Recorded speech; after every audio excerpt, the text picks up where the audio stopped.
మిత్ర క్యాలెండర్ మరియు దియా స్టోర్ పాఠకులకు శుభోదయం. ఈరోజు 31వ తారీఖు డిసెంబర్ 2023 శ్రీ శోభకృత్నామ సంవత్సరం మార్గశిర మాసం హేమంత ఋతువు దక్షిణాయనం. ఈరోజు ఆదివారము. ఈరోజు తిథి బహుళ చవితి, పగలు 10-11 వరకు, తదుపరి పంచమి. ఈరోజు నక్షత్రం మఖా నక్షత్రం పూర్తిగా ఉన్నది. ఈ రోజు ద్వాదశ రాశుల వారి రాశి ఫలాలు ఏ విధంగా ఉన్నాయో తెలుసుకుందాం. ముందుగా మేషరాశి. మిత్రులతో చిన్నపాటి వివాదాలు ఉంటాయి. ముఖ్యమైన కార్యక్రమాలు వాయిదా పడతాయి. వ్యాపార ఉద్యోగాలలో ఒత్తిళ్లు తప్పవు. ఆదాయానికి మించి ఖర్చులు పెరుగుతాయి.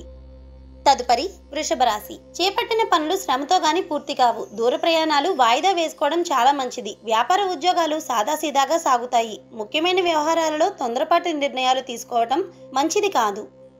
తదుపరి మిథున రాశి. వృత్తి వ్యాపారాలు ఉత్సాహవంతంగా సాగుతాయి. ఆర్థిక పరిస్థితి అనుకూలంగా ఉంటుంది. ఉద్యోగ వాతావరణం అనుకూలంగా ఉంటుంది. కుటుంబ వ్యవహారాలలో కీలక నిర్ణయాలను అమలు చేస్తారు. చేపట్టిన పనులు సజావుగా సాగుతాయి. తదుపరి కర్కాటక రాశి. వ్యాపార ఉద్యోగాల్లో ఊహించని మార్పులు ఉంటాయి. చేపట్టిన పనులు మందకోడిగా సాగుతాయి. పుణ్యక్షేత్రాలు సందర్శించుకుంటారు. నిరుద్యోగ ప్రయత్నాలు మందకోడిగా సాగుతాయి. బంధువులతో విభేదాలు మానసికంగా చికాకు వస్తాయి. తదుపరి సింహరాశి. ఇంటా బయట పరిస్థితులు అనుకూలిస్తాయి. ఉద్యోగాల్లో సమస్యలు పరిష్కారం అవుతాయి. సమాజంలో ప్రముఖులతో పరిచయాలు ఉత్సాహాన్నిస్తాయి. వాహన కొనుగోలు ప్రయత్నాలు ఫలిస్తాయి. తదుపరి కన్యారాశి. పనులు కొన్ని వాయిదా పడతాయి. కుటుంబ సభ్యులతో అకారణ వివాదాలు కలుగుతాయి. దైవ సేవా కార్యక్రమాల్లో పాల్గొంటారు. వృత్తి వ్యాపారాలలో అధిక శ్రమతో అల్ప ఫలితాన్ని పొందుతారు. స్థిరాస్తి వివాదాల్లో శిరోబాధలు తప్పవు.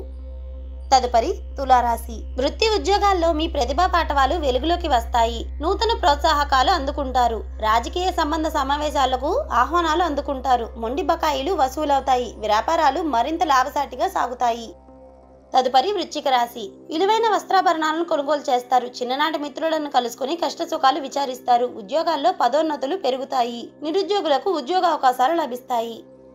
తదుపరి ధనస్సు రాశి. సోదరులతో స్వల్ప వివాదాలు తప్పవు. కుటుంబ వాతావరణం గందరగోళంగా ఉంటుంది. వ్యాపారాలు సామాన్యంగా ఉంటాయి. ప్రయాణాల్లో వాహన ప్రమాద సూచనలు ఉన్నాయి. కొన్ని వ్యవహారాలు శ్రమతో గాని పూర్తి కావు. తదుపరి మకర రాశి. ఉద్యోగులకు పని ఒత్తిడి అధికమవుతుంది. ఇతరుల వ్యవహారాల్లో జోక్యం చేసుకోకపోవడం మంచిది. ఆరోగ్య విషయంలో జాగ్రత్తగా ఉండాలి. పనుల్లో ఆటంకాలు తప్పవు. భాగస్వామ్య వ్యాపారాలు నత్తనడకగా సాగుతాయి. తదుపరి కుంభరాశి. నిరుద్యోగులకు ఇంటర్వ్యూలు అందుతాయి. ముఖ్యమైన కార్యక్రమాల్లో విజయం సాధిస్తారు. వృత్తి వ్యాపారాలు సాఫీగా సాగుతాయి. అవసరానికి సన్నిహితుల సాయం పొందుతారు. జీవిత భాగస్వామితో విందు వినోద కార్యక్రమాల్లో పాల్గొంటారు. తదుపరి మీనరాశి. దూరపు బంధువుల నుండి శుభవార్తలు అందుతాయి. నిరుద్యోగులకు అధికారుల అనుగ్రహం కలుగుతుంది. ఉద్యోగ వాతావరణం ప్రశాంతంగా ఉంటుంది. విందు వినోద కార్యక్రమాలకు ధన వ్యయం చేస్తారు. వ్యాపార విస్తరణకు కుటుంబ సభ్యుల సహాయ సహకారాలు అందుతాయి.